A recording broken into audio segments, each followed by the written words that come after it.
বাংলাদেশ জাতীয়তাবাদী দলের স্থায়ী কমিটির সম্মানিত সদস্যবৃন্দ, ভাইস চেয়ারম্যান অসুস্থ অবস্থায় তার কেয়ার হসপিটালে রয়েছেন। গণতান্ত্রিক আন্দোলনের এই 17 বছর বিএনপির অসংখ্য নেতা কর্মী শহীদ হয়েছেন। সেই শহীদদের স্মরণে উপস্থিত হয়েছেন ঢাকা মহানগর দক্ষিণ বিএনপির সাবেক আহ্বায়ক মাননীয় চেয়ারপারসনের উপদেষ্টা কাউন্সিলর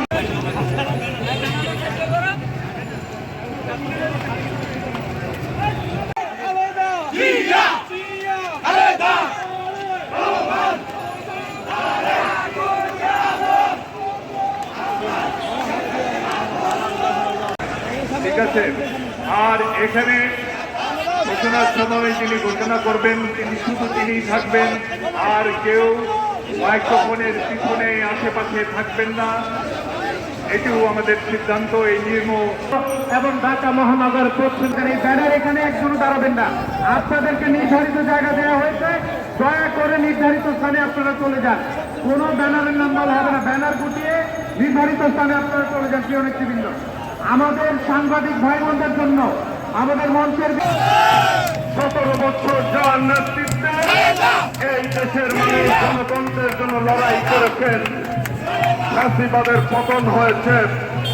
নেতা প্রিয় অভিভাবক বিএনপির ভারপ্রাপ্ত চেয়ারম্যান দেশনায়ক তারেক রহমান আজকের সবার প্রধান অতিথি হিসাবে উপস্থিত থাকবেন।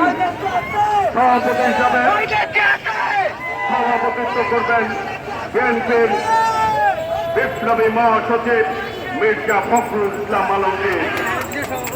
এখন আনুষ্ঠানিকভাবে আজকের সভা শুরু করতে যাচ্ছে। এই সভাটি আমার সাথে পরিচালনা সহযোগিতা করবেন মহানগর উত্তর বিএনপির